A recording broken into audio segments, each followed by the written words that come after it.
안녕하세요. 청년칠부 한효정입니다.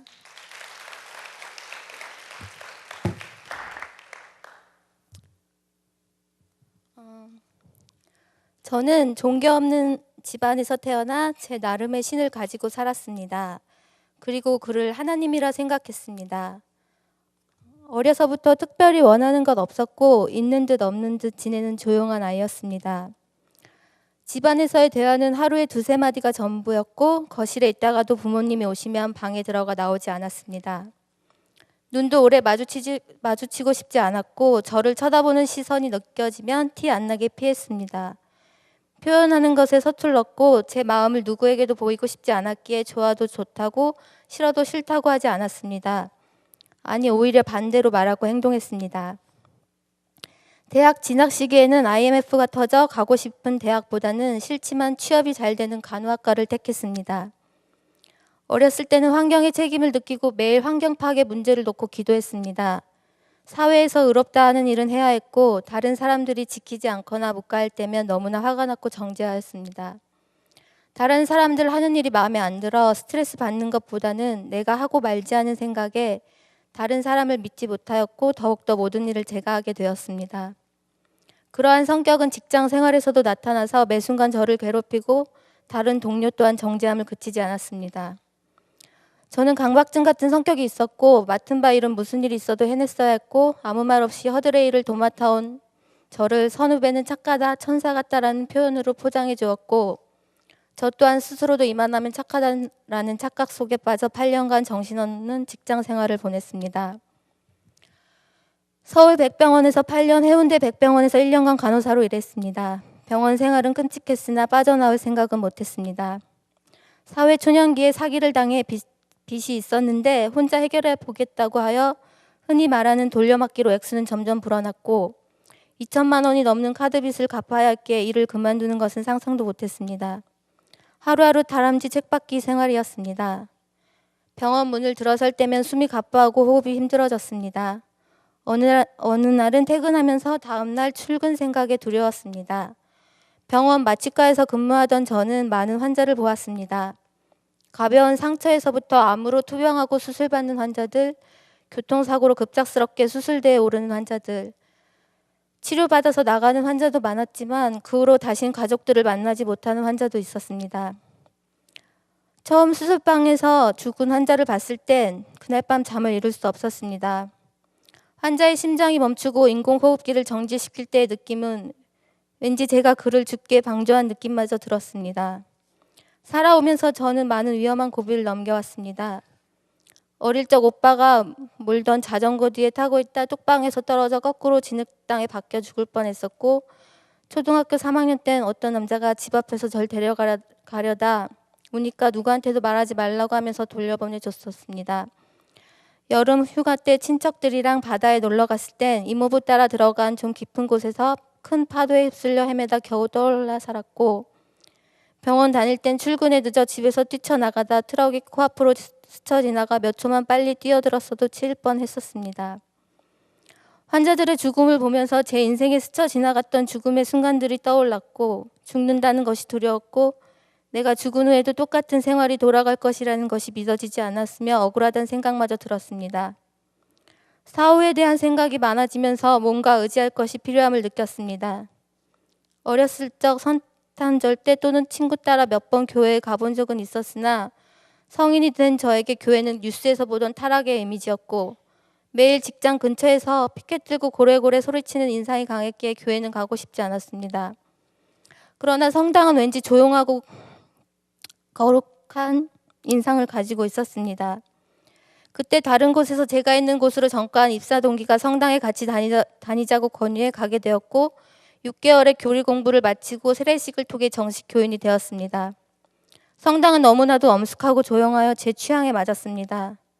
많은 아기자기하고 이쁜 성물들의 마음이 뺏겼고 기도를 위함이 아닌 장식용으로 성물들을 싸서 쌓아두고 몸에 묵주반지 팔찌를 치장용으로 하고 다녔습니다. 뭔가 그런 것들을 하고 있으면 괜히 성스러워지는 기분이었습니다. 성당에서 나눠준 각 기도문을 외웠고 상황에 맞는 기도문으로 기도를 했습니다. 성가대 활동을 하면서 연주회가 있을 때면 일주일에 4, 5일을 성당에서 연습을 하며 살다시피 했습니다. 집안 내력으로 술을 일제 못하고 한 잔만 마셔도 바로 취하는데 매 금요일과 주일 성가대 연습 후엔 술을 마시는 시간으로 보냈습니다. 어느 날은 밤 10시부터 새벽 6시까지 술을 마시고 마지막으로 해장술을 하고 힘들어 바닥에 쭈그려 앉아있는 제 모습에 이건 아니다 싶었지만 자연스러운 그 분위기를 깨고 싶지 않았기에 매번 함께했습니다. 맥주 한 모금에 취했던 저는 주량이 소주 2병이 되어버렸습니다. 성당 생활 8년에 늘은 건 주량과 카드빚이었습니다. 제 신앙생활에 진정한 기도는 없었습니다. 오로지 주문 같은 기도문을 반복하였고 주일날 일이 있어 빠지면 그냥 신부님께 고해성사만 하고 보석으로 주신 기도문 몇 번만 하면 죄가 사해진다 하여 다시 성체를 할 수 있었습니다. 회개 또한 뭔지 몰랐습니다. 아니 회개란 단어가 저에겐 왠지 거북스럽고 정말 살인죄나 저지른 극악무도한 자가 하는 큰일인 줄 알았습니다. 죄에 대해서 들어본 적 없었고 하나님을 만나본 적 없습니다. 예수님은 그저 하나님의 아들 우리를 사랑하사 십자가에 못 박혀 죽으시니 정도로 알고 더 알 것도 알고 싶다는 생각도 없었습니다. 성경을 읽어본 적도 없었습니다. 그런 와중에서 창세기 연수 같은 성경 연수는 참여해서 수료하였고 신앙적으로 성숙한 사람에게 준다는 견진 성사도 받았습니다. 매 주일 미사를 드리며 내 위안을 삼고 지냈습니다. 사랑이신 하나님이 그저 날 도우실 거라 지켜주실 거라 생각하고 매일 그런 식으로 반복하며 똑같은 삶을 살았습니다. 직장에서 어느 정도 경력이 된 저는 윗년차 대열에 있었고 제가 컨트롤할 수 있는 범위가 커졌습니다. 그러나 그만큼 스트레스도 심했습니다. 언제나 그랬듯 무난한 저는 선후배와 잘 지내왔고 착한 후배, 착한 선배의 역할에 충실했습니다. 그러나 그 안에는 신뢰가 없었고 모든 일은 제가 확인하고 마무리져야 안심이 되었습니다. 겉모습은 너무나도 온화하고 타협하는 저였으나 제 속엔 불신과 나를 힘들게 하는 그들을 원망하고 있었습니다. 모든 것이 저의 만족을 위한 것이었으나 저는 제 자신에게 속아 그들을 위해 배려하고 노력하고 희생한다 생각했습니다. 그러고선 스스로 상처받고 위로하였습니다. 지금 생각해보면 그들에게 상처받고 버림받기 두려워 눈치 보고 잘해주고 아니면 아예 멀리했던 것 같습니다. 이런 반복된 생활 속에 점점 지쳐간 저는 탈출하고 싶은 마음이 간절해졌습니다. 그러던 중에 2010년 4월 어느 날 교통사고로 심하게 다리를 다쳐 출혈이 심각한 환자가 응급수술을 들어왔고 다들 담당하기 꺼려했습니다. 모든 일에 앞장서고 굳은 일을 묵묵히 하는 착함으로 포장된 저는 제가 담당하는 순서는 아니었지만 당연히 그 방에 있었어야 했습니다. CPR 상황까지 갈 수 있는 상황에 모든 의료진은 초긴장 상태였습니다. 다른 수술방에도 수술이 진행 중이어서 스텝 닥터는 도와줄 상황이 되지 않았습니다. 그 환자는 출혈이 너무 심해 수십 파인트의 피가 필요했고 마취과 2년차 레지던트가 다른 피를 가져와 수혈하려는 과정에 잘못됨을 알고 돌려보냈으나 또다시 잘못된 피를 다른 환자의 피를 가져와 수혈해 버렸고 그 환자는 가려움증을 호소했습니다. AB 플러스 타입이었던 그 환자에게 B 플러스 타입의 피가 수혈되었고 잘못된 피가 수혈되었음을 알았을 땐 이미 다 들어간 후였습니다. 다른 피가 몇 방울이라도 잘못 수혈될 경우는 바로 그 자리에서 죽을 수도 있는 아주 위험한 일입니다. 저는 그 수술방에 있던 담당 간호사로서 책임이 있었고 책임을 떠나 그 환자가 잘못될까 잠을 이루지 못하고 기도했습니다. 그때 처음으로 간절히 기도했던 것 같습니다. 하나님 살려주세요. 이 환자를 살려주시면 하나님을 위해 사는 제가 되겠습니다. 기도하고 기도했습니다. 하나님은 제 기도를 들으셨습니다. 320ml의 많은 양이 수혈된 그 환자는 가려움증만 있었을 뿐 용혈 반응도 다른 어떠한 증상도 나타나지 않고 멀쩡했습니다. 그 후로 사건 보고서를 제출하고 간호부서에 불려다니며 죄인같이 지냈던 저는 처음 그 환자만 살려주시면 뭐든 하겠다는 마음은 잊은 채 원망과 미움이 쌓여갔습니다. 내가 수혈한 것도 아닌데 그 사람은 의사라는 이유로 그냥 아무 일 없이 지내고 그 바쁜 상황에서 저지하지 못했다는 이유로 이렇게 불려다니고 그 의사는 한번 잘못 가져와서 알려줬으면 제대로 가져와야지 어떻게 또 다른 피를 가져올 수 있는지 왜 난 그때 다른 사람처럼 하기 싫다고 말하지 않아서 이런 시련을 겪는지 안 해도 되는데 왜 굳이 나서서 이러는지 제가 미웠고 싫었습니다. 제 실수를 조금도 용납할 수 없는 성격이었던 저는 더 이상 병원에 있을 수 없었습니다.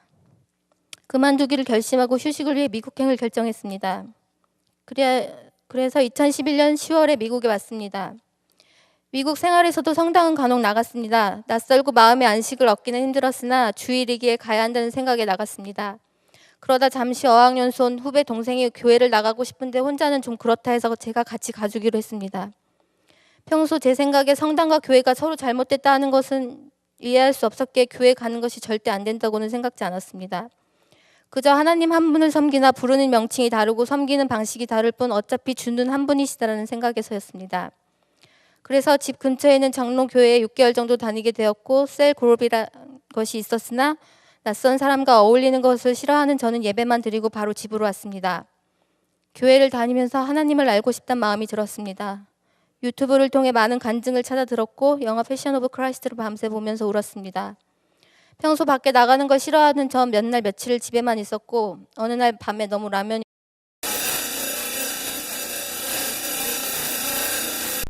어떤 두 명이 저를 보고 눈짓하고 오는 것을 느꼈습니다. 하도 한국에서 여호와 증인과 증산도 사람들한테 당했던 터라 다른 때 같은 그냥 모른 척 같겠지만 착해 보이고 궁금한 것도 있어 길가에 서서 오랜 시간 이야기를 했습니다. 근데 지나가는 사람들의 눈이 너무 신경 쓰였고 라면을 사야 한다는 생각이 잘 들리지 않았습니다. 그래서 다음날 만나서 식사하자기에 별 할 일도 없고 해서 그러자 하고 헤어졌습니다. 다음날 몸이 아팠던 전 나가기 싫었지만 약속을 했기에 약을 먹고 나갔습니다. 우리 셋은 다시 만났고 식사 후 나와 걸으면서 많은 얘기를 했고 정확히 말하면 전 거의 듣기만 했습니다. 근데 이상하게 들으면 들을수록 공상과학 같았습니다. 그냥 기도하면 암 같은 병도 낫고 같이 있던 여자분 병도 나았다는 것이었습니다. 크게 믿음은 안 갔으나 그냥 들었습니다. 근데 걸어 다닐수록 이상했습니다. 지나가는 사람들이 서로 다 알고 인사를 했습니다. 한두 명 지나치면서 인사할 때까진 좋았는데 거리에 있는 모든 사람이랑 인사하는 듯 했습니다. 집에 들어가고 싶었는데 처음부터 안면몰수는 할 수 있지만 한번 알게 되면 싫은 소리 못하는 저였기에 계속 같이 걸었습니다. 그래도 그들의 믿음과 열정이 부러웠고 좋아 보였습니다. 이야기 끝에 주일 예배 한번 오라기에 간다고 하고 헤어졌습니다. 그날 밤에 한 웹사이트 일기에 저들과 같은 믿음을 달라고 기도하며 써놓을 정도로 그들의 믿음은 깊어 보였습니다. 주일날 여자분이 라이드 와서 함께 갔습니다. 차 타고 한참을 가길래 무슨 교회를 이렇게 멀리 다니나 집 앞에 가면 되지 하는 생각이 들었지만 뭐 한 번 갈 거니까 하고 부담 없이 갔습니다. 근데 예배가 시작하자마자 부담이 됐습니다. 사람들이 너무 시끄러웠고 다들 울고 소리 지르고 손을 들고 TV에서 많이 봤던 분위기였습니다. 전에 만났던 남자가 앞에 있는 걸 발견했고 그 역시 이상했습니다. 손을 제일 높이 들고 찬양하고 있었습니다. 역시 열정은 대단하다고 생각했습니다. 각 자리마다 놓여있는 각 티슈도 부담스러웠습니다. 빨리 끝나고 가야지 했습니다. 예배는 너무 길었고 예배 끝에 일어나 나오라기에 전 일어나지 않았습니다. 왠지 나가면 계속 와야 할 것 같았습니다. 집에 가려는데 원래가 있다기에 그곳에는 갔습니다. 시작 전에 찬양하고 기도를 했는데 역시 시끄럽고 이상했습니다. 오늘 하루만 참자 하고 열심히 먹고 왔습니다. 그러고 다음 주에 또 오라기에 캐나다 여행 계획이 있었던 저는 여행 때문에 안 된다 하고 여행 다녀와서 안 가면 되지 하는 생각이었습니다. 친구와 캐나다 여행을 갔다 와서 전 뉴저지 장로교회로 다시 갔고 예수복음교회는 이제 안 간다고 말하려고 전도자를 다시 만났습니다. 그러나 계획대로 되지 않았습니다. 내가 한마디를 하면 상대방은 두마디를 했습니다. 얘기하는 말이 다 맞는 듯 했고 성경은 하나도 모르는 전 대꾸하고 반박할 말이 없었습니다. 그래도 장로교회에 친해진 동생들이 있었기에 인사는 해야 할 것 같아 그 주는 장로교회에 가려고 못 간다 했습니다. 그 후에 예수복음교회에서 주일예배, 구역예배, 헌신예배를 함께하고 구역에서 성경 공부도 하면서 말씀 듣고 성령 받고 점차 하나님에 대해 알아갔습니다. 성령 받은 날은 이상한 기분에 그날 밤 방언에 대해 찾아봤습니다. 그곳에서 방언은 그저 중얼거림에 불과하고 모든 은사는 사도시대에 끝났다며 다 거짓이라 했습니다. 마음에 혼란이 생겼고 믿어지지도 안 믿어지지도 않는 그런 상태가 되어버렸습니다. 그래도 주일예배, 구역예배 모든 교회 활동은 빠지지 않았습니다. 그 와중에 한인장로교회에서 친했던 한 동생은 제게 많은 이야기를 해주었습니다. 예수복음교회가 왜 다니며 뭐가 잘못됐는지 세상에 떠도는 소문으로 설득하려 했습니다. 평소 믿음 좋음으로 생각했던 동생의 말이기에 아예 무시하기 힘들었습니다. 혼란은 더욱 심해졌고 다시 또 전도자에게 원점으로 돌아가 꼭 내가 이 교회에 다녀야 하는 건 아닌 것 같다며 안 가겠다 했습니다. 다른 곳에서 열심히 잘 신앙생활 할 거라 했습니다. 그러나 그는 계속 왔다 갔다 하는 제 생각과 말을 말씀으로 인도해 주었습니다. 저는 너무 혼란스러웠습니다. 이도 맞고 저도 맞는 것 같았기에 그냥 우선 한국 가기 전까지 하나님께 맡기기로 했습니다. 학원 방학으로 2달간 시간이 되어 한국에 갔다 오기로 했었기에 한국 갔다 오면 뭐가 돼도 어떻게든 되겠지 하는 마음이었습니다. 하나님께서 인도해 주시리라 믿었습니다. 그렇게 한 번, 2번 예배를 가게 되었는데 밖에 사람들이 말하던 거와는 달랐습니다. 그 어디에서도 예수가 없는 이야기는 없었고 말씀의 생명이 느껴졌습니다. 다들 진정으로 하나님을 섬김이 느껴졌습니다. 모든 것의 중심은 예수님이었고 신앙에 있어 그거면 다라는 생각이 들었습니다. 많은 사람들이 이단이라 말할지라도 사람이 만든 교리에 기초한 판단이나 생각이 진리를 가늠할 수 없는 일이라 생각했습니다. 오직 진리는 하나님만이 아시며 교회 안에 예수님이 있다면 하나님의 교회라는 생각이 들었습니다.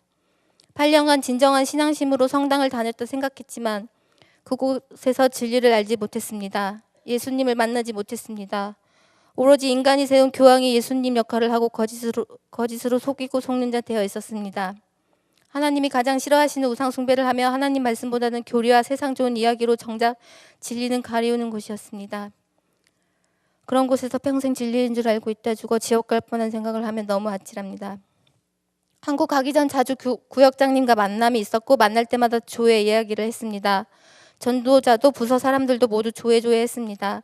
참석할 마음은 있었으나 한국 가 있는 기간이라 뭐 기회가 되면 나중에 가도 된다 생각했기에 다음 기회에 간다고 했습니다. 그러나 기회가 없을지도 모른다며 이번에 가야 한다며 한국에 한 달만 갔다 오라는 것이었습니다. 웃어 넘겼습니다. 비행기 티켓도 발권되기 전이라 변경하려면 수수료를 차지해야 했고 집 렌트까지 마무리한 상황이라 절대 그러고 싶지 않았습니다. 그것보다도 한국에 가기도 힘든데 가는 김에 최대한 오래 있다 오고 싶었습니다. 이번 한 번뿐 영원히 없는 것도 아니고 매년 한다면서 왜 이리 오버하나 싶었습니다. 다음에 꼭 간다고 했는데 계속 만나자고 이야기하시기에 결국 알겠다 하고 돌아오는 날짜를 조회 전날로 변경하였습니다. 정신없이 헌신 예배를 마치고 10월 말 한국으로 떠났고 한국에서 친구를 만나고 미국 간호대학 진행을 위해 서류 준비해 하루하루가 모자랐습니다. 그래도 한국 가서도 주일 성소는 꼭 지켜야 한다기에 성당은 안 가고 집 앞 교회에 매주일 갔습니다. 시간이 지나면서 괜히 한 달 먼저 간다 말했나 후회했습니다. 집에 오니 그냥 한국에 있고 싶은 생각도 들었습니다. 시간은 너무나도 빨리 갔고 다시 돌아갈 시간이 일주일 정도밖에 남지 않았습니다. 하루는 선배와 강릉수목원으로 놀러가기 위해 강남역으로 나갔고 그곳 버스 정류장에서 가방을 놔둔 채로 버스를 타고 2시간 동안 몰랐습니다. 내릴 때쯤 가방이 없는 것을 알게 되었고 이미 시간도 많이 지나고 강남역은 유동인구가 워낙 많아 찾을 길은 거의 없었습니다. 그래도 혹시나 하는 마음에 바로 다시 강남역으로 돌아갔으나 역시나 없었습니다. 가방 안에는 여권, 비자, I-20, 디파짓, 700불, 라이센스, 주민등록증 모든 것이 들어있었습니다. 미국으로 돌아가는 것은 포기해야 했습니다. 하나님께서 내가 고민하는 것을 알았나? 아님 이게 하나님의 뜻인가? 아님 그 말로만 듣던 시험에 빠진 건가? 별 생각이 다 들었습니다. 전 기도했습니다. 하나님 제가 미국에 돌아가는 것이 맞다면 여권, 비자만 찾게 해주세요. 그 안에 돈은 필요 없으니 하나님께 드리겠다고 비자만 찾게 해주세요 라고 기도했습니다. 그러면서 마음속에 남기고 온 미국의 짐을 한국으로 보내달라 해야 하나 아님 버릴까 하는 생각을 했습니다. 자포자기 상태로 선배랑 차를 마시고 있는데 혹시나 해서 전화기가 없던 저는 선배 전화로 엄마에게 전화해 가방을 잃어버렸단 말은 하지 않고 무슨 일이 있음 선배 전화로 전화하라고 번호를 남겼습니다. 그러고선 몇 시간 후 선배 전화로 엄마에게 전화가 왔고 엄마는 가방 잃어버렸냐며 어떤 아주머니가 가방 주었다고 전화 왔는데 보이스피싱인 줄 알고 송명스럽게 받았다는 것이었습니다. 아주머니가 버스 기다리는데 가방 주인이 계속 안 나타나서 보니까 중요한 것이 많아 보여 들고 다니다가 여권 뒤에 적어놓은 엄마 전화번호를 보고 전화했다는 것입니다. 마침 엄마 전화를 바꾼 지 1년이 돼가서 번호 포워드 기간이 만료될 상황이었고 며칠만 후에 일이 있었어도 연결되지 못했을 텐데 정말 하나님의 역사하심을 느꼈습니다. 그렇게 인도하심으로 조회 전날 무사히 미국으로 들어올 수 있었고 다음 날 그토록 꼭 가야 한다던 조회에 참석하게 되었습니다. 사람들과 어울리는 게 피곤하고 귀찮게 느껴졌으나 나도 하나님을 만날 수 있을까 하는 기대감 또한 있었습니다. 들어서자마자 사람들이 줄지어 서 있고 어릴 때 했던 사슬 목걸이 같은 걸 걸어주어 당황스럽고 어디에 있어야 할지 몰랐습니다. 배정받은 방으로 가서 기다리고 있는데 3박 4일 이 긴 일정을 언제 끝내나 걱정이 앞섰습니다. 처음 강의를 듣고 나는 누구인가에 대해 많은 생각을 하게 되었습니다. 평소에도 나의 존재와 사후에 대해 많은 생각을 해왔었으나 언제나 뚜렷한 대답은 얻지 못했습니다. 조회 기간의 강의는 나의 삶을 다시 생각하게 하였고 앞으로의 나의 삶의 방향을 알게 해주었습니다. 감정 표현에 서툴고 누구 앞에서 울어본 적 없는 저는 내가 죄인된 것과 주님의 은혜를 알게 되어 이 세상에 태어나서 처음으로 펑펑 소리내어 울었습니다. 성당에서 세례를 2번이나 받았지만 말씀으로 왜 침례를 받아야 하는지 알게 되었고 나도 나의 죄와 함께 죽어 다시 태어나고 싶다는 생각에 꺼리낌 없이 침례를 받았습니다. 프로그램 하나부터 10까지 준비를 더해 노력한 흔적 또한 은혜로 다가왔습니다. 조회 끝날 때쯤 집에 오기 싫어 울었다는 말씀이 이해 갔습니다. 조회 후 집에 돌아오니 갑자기 공허함이 느껴지면서 이대로 아무것도 하고 싶지 않다는 생각이 들었습니다. 이러한 마음이 깊어지면 자살을 하는 거구나 하는 생각에 순간 아차하고 정신을 차렸습니다. 그러고선 조회에서 받은 책을 읽기 시작했고 책 안의 말씀이 마음에 들어오면서 눈물이 났습니다. 조회 후 다음날 바로 생리가 시작되었고 저는 생리 기간에는 통증이 너무 심해 아무것도 먹지 못하고 물조차 마시지 않습니다. 회사는 오프 신청을 하거나 하프 신청을 하고 하루 종일 4시간마다 약을 먹고 누워 버팁니다. 그러면 몸은 탈수돼서 6에서 10파운드씩 빠지곤 했습니다. 이번에도 평소대로 통증이 시작되었고 저는 생각했습니다. 정말 기도로 아프지 않을 수 있다는데 그럼 나도 그렇게 될 수 있나 하는 마음에 약을 먹지 않고 기도하기 시작했습니다. 간절히 간구한 기도는 아니었지만 하나님께서 저의 약한 믿음도 받아주시고 응답해 주셨습니다. 아예 평소의 편안함은 아니었지만 묵직한 느낌에 살짝 경미한 통증만 있을 뿐 예전에 방바닥을 구르게 했던 그런 심한 통증은 사라졌습니다. 너무나 신기했습니다. 전 그때 이후 그날이 되어도 한 알의 약도 먹지 않고 음식도 마음껏 먹고 더 이상 누워서 하루를 보내지 않습니다. 그리고 더 이상 약으로 의지하는 일은 없습니다. 가지고 있던 모든 약을 버렸습니다. 우리의 주 예수님께서 채찍 맞으시며 우리의 고통을 감당하셨음을 알게 되었고 이제 우린 아버지의 이름으로 나음 받았으며 아플 권리조차 없음을 알게 되었기 때문입니다. 저는 미국에 휴식차 도망치듯 왔지만 다른 계획도 가지고 있었습니다. 6년 전 먼저 미국에 와 정착하고 간호사를 하고 있는 선배의 조언으로 미국에서 간호학교를 다시 갈 생각이었습니다. 그래서 작년에 미국 간호사 면허 시험을 준비했고 합격하여 서류 지원을 하고 8월에 입학만을 기다리고 있었습니다.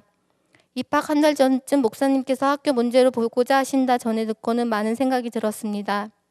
가기로 마음먹은 상태였기에 목사님이 가지 말라고 하실까 걱정됐습니다. 그러나 생각했습니다. 하나님이 세우신 교회의 목회자이신 목사님이 하시는 말씀은 하나님 뜻이라는 걸 배웠기에 목사님 뜻대로 하리라 하고 찾아뵈었습니다. 목사님께서는 뉴욕에 있는 학교를 왔다 갔다 하고 바쁜 학교 생활과 과제, 시험 등으로 시달리다 보면 신앙생활이 힘들어질 거라 하셨습니다. 또한 병원 일이란 건 아픈 사람 상대하고 영적으로 시험 받을 일이 많은 곳인데 굳이 그런 곳을 제 발로 들어갈 필요가 있냐고 하셨습니다. 더군다나 로고스 또한 끝내지 못한 상태였기 때문에 더욱 그러했습니다. 제 생각에도 저는 2가지를 한꺼번에 못하는 타입이기에 둘 중 하나는 분명히 엉망이 될 것은 안 봐도 뻔했습니다. 예전에 저였다면 당연히 학교를 선택했을 것입니다. 미국에서 간호사가 되면 돈도 웬만큼 벌고 다른 직업보다 영주권 스폰도 빨리 내기 때문입니다. 그러나 이제 저는 세상적인 것은 아무것도 중요하지 않음을 알기에 학교 가는 것을 내려놓았습니다. 그러나 순간순간 악한 것들이 저를 시험하여 고민하게 하였고 제가 스스로 결정하려 했기에 힘들었습니다. 하루는 엄마와 문자를 하다 외할아버지가 8개월 전에 돌아가심을 전해 들었습니다. 돌아가셨다는 말에도 슬펐지만 엄마의 좋은 곳으로 가셨을 거란 말이 더욱더 제 마음이 미어졌습니다. 로고스를 통해서 진리를 배웠기에 외할아버지가 명목상 카톨릭 신자였지만 구원을 받지 못하는 것을 알기 때문입니다. 마귀는 할아버지의 죽음으로 절 속였습니다. 순간 한국에 잠깐이라도 다녀야겠다는 생각이 들었습니다. 그러고선 한참을 울고 있는데 평소에 연락하려 해도 잘 되지 않던 전도한 새신자 친구로부터 전화가 왔습니다. 그에게 하나님 말씀을 전하는데 갑자기 하나님이 넌 왜 말씀대로 행하지 않니? 하고 저한테 말씀하시는 듯 했습니다. 말로는 하나님을 의지하고 모든 것 아버지께 내려놓는다 하였지만 제 마음속엔 세상 것에 대한 미련이 남았었습니다. 하나님 뜻에 내 의지를 세운 것이 아니라 내 뜻에 하나님과 함께하려 했던 것입니다. 기도했습니다. 아버지께 온전히 내려놓게 하시고 나의 행함이 아버지 뜻에 말씀 안에 거하게 해달라고 기도했습니다. 오로지 하나님 아버지를 의지하고 기도하면 아버지 뜻대로 이루실 거라 믿습니다. 저는 병원에서 사고가 있던 날 저를 하나님께 드렸습니다. 그 후에 저를 예수복음교회에 불러주셨습니다. 이곳이 진리의 교회가 아니라면 저를 다른 곳으로 부르셨을 거라 생각합니다. 예수복음교회를 만나 진리를 알고 제 가치관, 제 삶의 방향은 완전히 바뀌었습니다. 이제 더 이상 육적인 것, 세상적인 것 쫓지 않겠습니다. 세상 것 때문에 울고 웃지 않겠습니다. 끊임없는 생각과 걱정, 근심으로부터 자유되었습니다. 오로지 예수님만 보고 가려 합니다. 오늘 하루의 삶이 오직 내일 하루를 위함이도록 하루하루를 아버지 이름으로 시작하고 끝나길 원합니다. 내가 있었음도 예수님 때문이요. 지금 있음도 예수님 때문이고 앞으로 있을 나도 예수님 때문이길 기도합니다. 하나님이 저를 이곳에 이끄시기 위해 제 삶 속에서 항상 함께 하셨음을 압니다. 예수복음교회에 온 지 어느덧 1년이 흘러 이렇게 하나님께 헌신 예배를 드리고 이 자리에 서게 됨에 감사드립니다. 꿈에서조차 상상하지 못했던 교회에 다니고 전도하던 사람을 가소롭게 여기던 제가 전도하러 길거리에 나갑니다. 박수 치는 것조차 쉽지 않았던 제가 손 높이 들고 찬양 드립니다. 제 몸과 제 의지로 할 수 없음을 이제 압니다. 성령께서 함께하지 않으시면 할 수 없음을 알게 되었습니다. 제가 어둔하고 무지하여 알지 못하고 느끼지 못하는 순간에도 항상 함께하여 주셨음을 이제서야 알았습니다. 아무것도 모르고 지옥될 세상에서 죄인으로 살던 저를 불러주시고 생명 주시어 많은 시험 가운데 함께하시고 하나님 장막에서 보호하시고 떠나지 않게 붙들어 주심에 감사드립니다. 예수의 피로 은혜로 그의 공로로 말미암아 아버지 자녀됨을 얻었으나 아직 이 나약한 육체를 덮고 있음에 나 스스로 할 수 있는 거 없으며 의지할 뿐 오로지 아버지뿐인 걸 압니다. 더러운 것이 묻음을 아는 자만이 씻을 수 있고 씻김 받는 자만이 아버지와 상관이 있다 하셨으니 정말 이 불쌍한 영혼 아버지 흘리신 피와 물로 씻게 하여 주시고 그 진리의 말씀으로 무장하게 하시며 아버지 군대의 군사로서 거침없이 담대히 싸워 승리하며 아버지 말씀 안에 거하고 오로지 우리 주 예수 그리스도만을 의지하며 따름에 아버지 주신 흰옷 입고 아버지 만나 뵙기를 사모하고 기다립니다.